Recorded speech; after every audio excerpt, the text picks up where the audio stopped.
Gold trusted gold buyers తాకట్టులో ఉన్న బంగారాన్ని విడిపించి ఈ రోజు ఉన్న మార్కెట్ ధరకే కొనబడును. మరిన్ని వివరాలకు సంప్రదించండి 7771077720. నా పేరు మేరీ అండి. మా అమ్మాయి పేరు కావ్య అండి. మా అమ్మాయి నేను గత 2 సంవత్సరాల కిందట మా ఆయనగారు చనిపోయారండి. మా అమ్మాయి నేను షాపుల్లో పని చేసుకుంటూ బతుకుతున్నానండి. మాకంటూ ఎవరు లేరండి.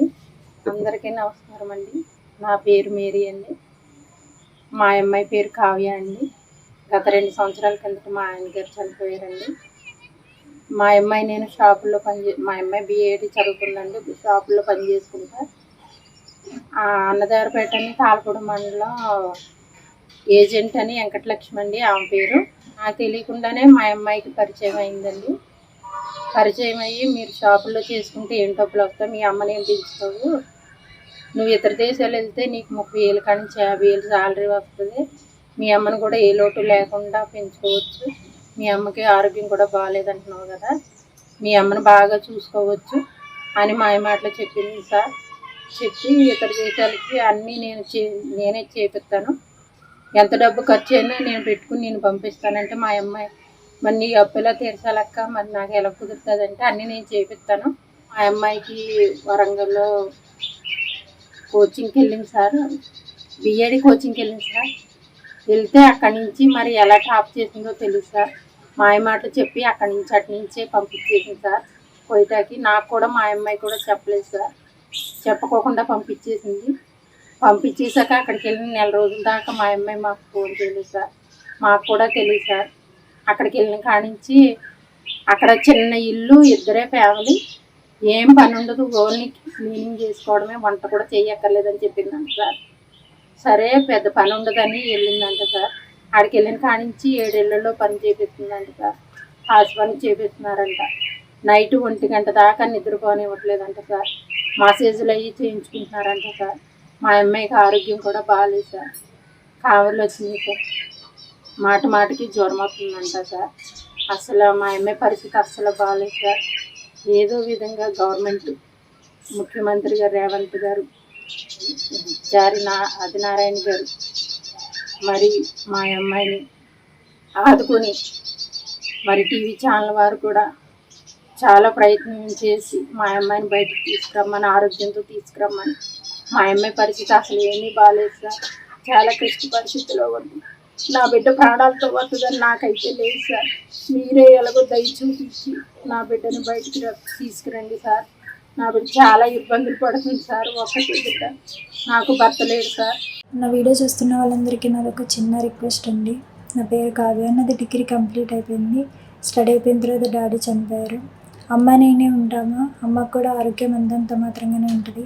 అందువల్ల నేను ఆ తర్వాత స్టడీ ఆపేసుకొని ఏదో ఒక షాప్లో వర్క్ చేసుకుంటూ అట్లా ఉండేదాన్ని. అలాంటి సిచ్యువేషన్లోనే నాకు ఒక ఏజెంట్ అయితే పరిచయం అయింది. ఆమె అదర్ కంట్రీ వెళ్తే నీకు మంచిగా జీతం వస్తుంది, 30,000 వరకు నీకు జీతం వస్తుంది, నీ లైఫ్ బాగుంటుంది, నువ్వు స్టడీ కంటిన్యూ చేసుకోవచ్చు, అమ్మ ఆరోగ్యం కూడా చూపించని నాకు మాటలు అయితే చెప్పింది.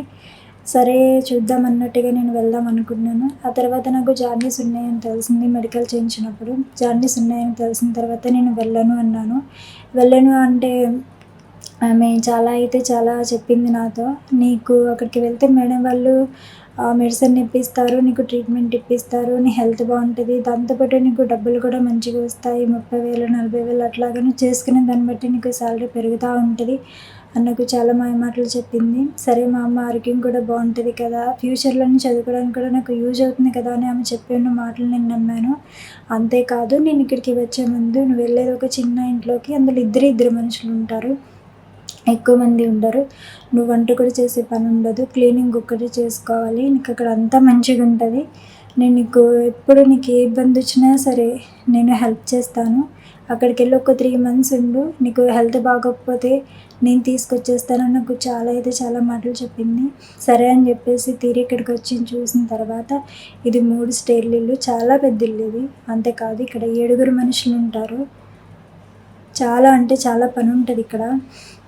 ఇక్కడికి వచ్చిన నెల రోజులకే నాకు విపరీతమైన జ్వరం వచ్చింది. ఆ విషయం నేను వీళ్ళకి చెప్పాను. వీళ్ళకి చెప్తే నన్ను హాస్పిటల్లో చూపించారు. చూపించిన తర్వాత వీళ్ళకి చాలా అయితే డబ్బులు ఖర్చు అయినాయి. అందువల్ల నన్నైతే బాగా తిట్టారు. నువ్వు ఇక్కడికి రావటం వల్ల మాకు డబ్బులు చాలా ఖర్చు అయినాయి, నీకు ముందు తెలియదా, అది ఇది అని గట్రా చాలా మాటలు అన్నారు.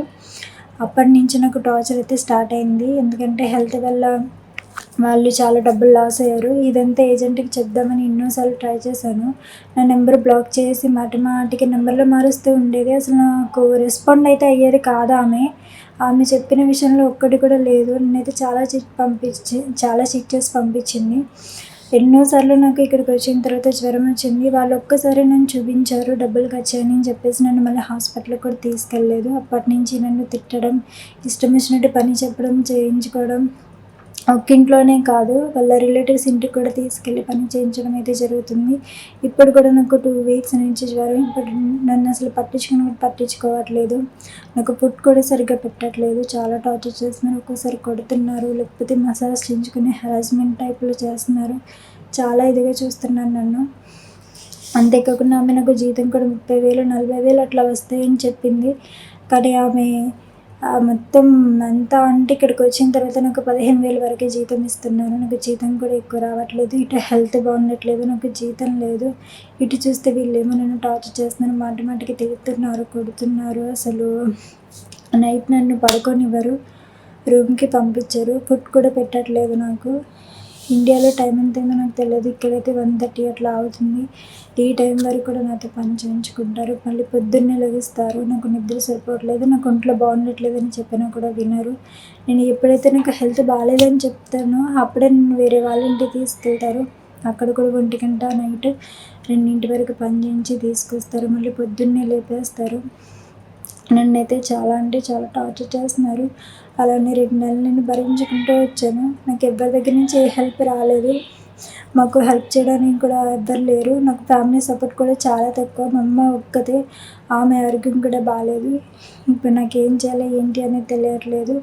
ఆ ఏజెంట్ అయితే నన్ను చాలా అంటే చాలా ఇదిగా మోసం చేసింది. ఆమె చెప్పిన మాటలు అసలు నమ్మేసి నేను ఇంత దూరం వచ్చాను. ఇక్కడికి వచ్చిన తర్వాత తెలిసింది ఆమె నన్ను చాలా మోసం చేసిందని. అంతే కదా, ఆమె వీళ్ళ దగ్గర నుంచి చాలా డబ్బులైతే తీసుకుంది. నేను ఒక్కదాన్నే కాదు, నాలాంటి వాళ్ళని పంపించి డబ్బులు తీసేసుకుంటుంది ఆమె చేసేది చాలా తప్పు. నన్ను ఎట్లయినా రక్షించండి. నాకు అసలు ఫుడ్ పెట్టట్లేదు వీళ్ళు. నేను 4 days అయింది ఫుడ్ తిని. నన్ను అసలు పట్టించుకోవట్లేదు. ఈరోజు కూడా నాకు వామిటింగ్స్ అవుతున్నాయి మేడం అని చెప్పినందుకు నన్ను ఈరోజు బయటికి తీసుకెళ్ళి వేరే వాళ్ళ ఇంటికి తీసుకెళ్ళి పని చేయించి ఈ టైంకి తీసుకొచ్చారు నన్ను రూమ్కి. నన్నైతే చాలా టార్చర్ చేస్తున్నారు.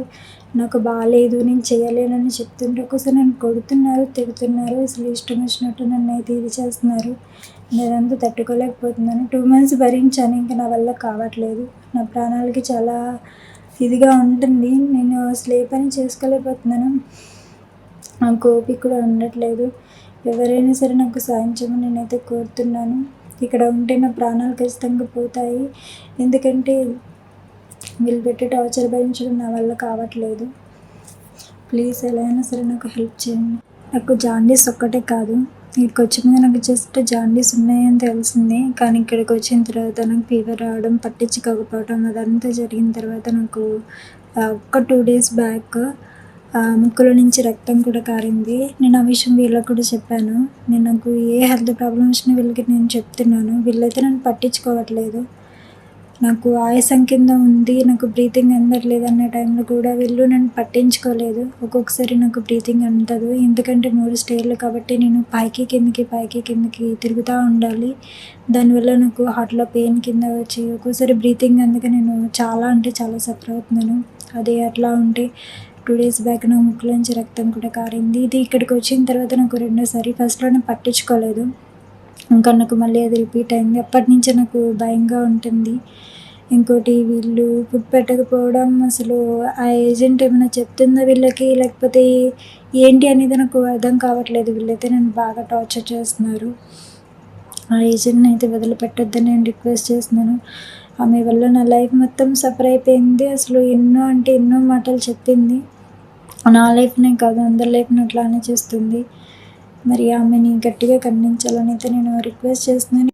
సార్ హెల్ప్ చేయండి, మళ్ళీ ఫీవర్ వచ్చింది, అసలు నా వల్ల కావట్లేదు, చాలా నీరసంగా ఉంది సార్, ప్లీజ్ సార్ హెల్ప్ చేయండి సార్, నాకేమైనా అవుతుందేమో భయంగా ఉంది, ప్లీజ్. తెలుగులో ఫాస్టెస్ట్ న్యూస్ ఇప్పుడు కొత్త అవతారంలో 5 సెకండ్లోనే పూర్తి వార్తా సమాచారం మీ చేతిలో. సోషల్ మీడియా ట్రెండ్స్ మీ కళ్ళ ముందుకే live TV and voice search ఆప్షన్స్తో ఇప్పుడే డౌన్లోడ్ చేయండి. యాప్ లింక్ డిస్క్రిప్షన్లో ఉంది.